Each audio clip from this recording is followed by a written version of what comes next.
first words that come to mind when someone says the word hypnosis. If you think words like silly, fake, or even just weird TV shit, you're not the only one.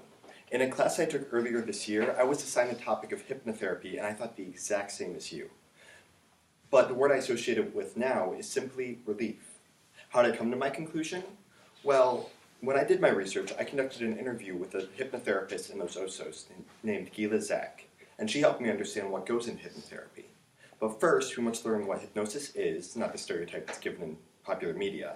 Then we'll look at hypnotherapy and the methodology behind that, finishing with how and why hypnotherapy works. First, what is hypnosis?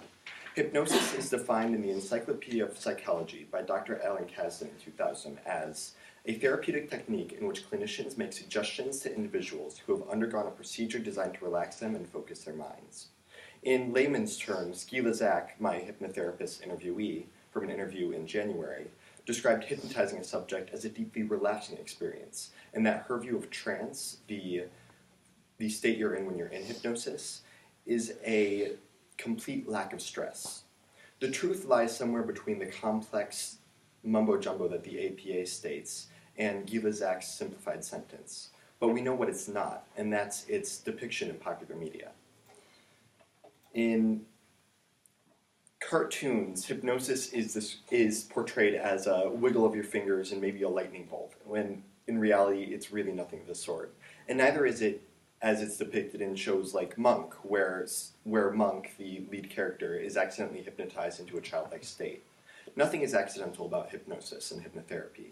It's not a snap of the fingers, a flick of the wrist, and everything goes away. It's a very deliberate process gone about when someone is guided slowly into a state of trance where they can be suggested to, say, feel less pain, though hypnotherapists do it in a much more elegant way.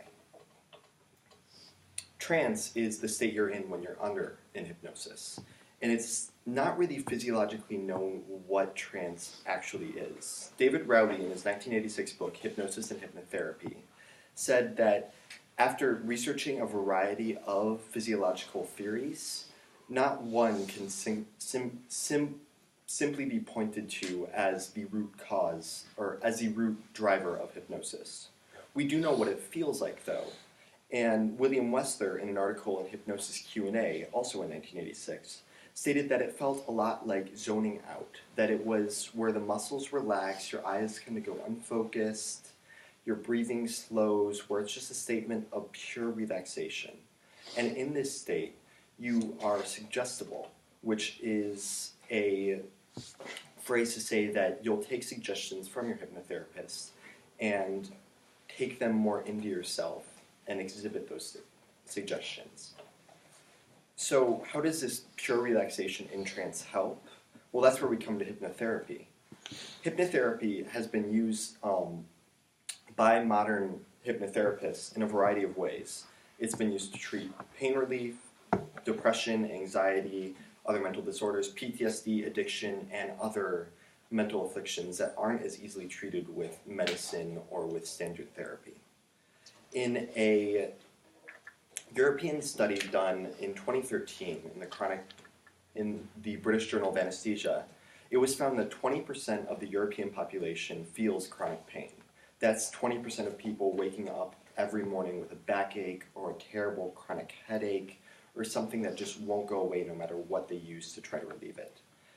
In 2014, Leonard Milling, in the article Hypnosis and the Treatment of Headache Pain, a Methodological Review, took 12 participants that suffered chronic migraines, whether they're chronic migraines or tension headaches.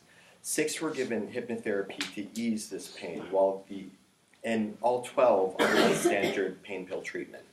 At the end of this year-long study, it was found that those 6 that underwent the treatment with hypnotherapy had significantly less pain than those with just standard pain pills.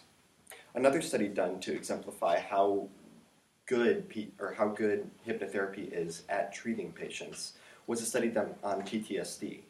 There was a sleep study done on women in an article for the National Center for PTSD by Tara Gavkovsky in 2016. They treated a population of women, half of which with standard therapy, half of which with hypnotherapy combined with standard therapy, and found that the ones treated with hypnotherapy slept better than the ones treated with just standard therapy. All of this is interesting, but the big question is how when it comes down to it. Well, this is how I had it explained by my interviewee, Gila Zek. She said, there's a certain power to words. Think of when a paramedic comes to a situation where someone is badly hurt. They put their hand on that person's shoulders and tell them everything is going to be okay. There's a certain sense of relief that flows through their body there and helps to distract from the pain. It's very similar with hypnosis. Her explanation all revolves around mind over body. It and research into hypnotherapy suggests that the subconscious, which is everything below just the thoughts on the top of your head, can have effects, whether minor or major, on our physiology. Here's how I was walked through it.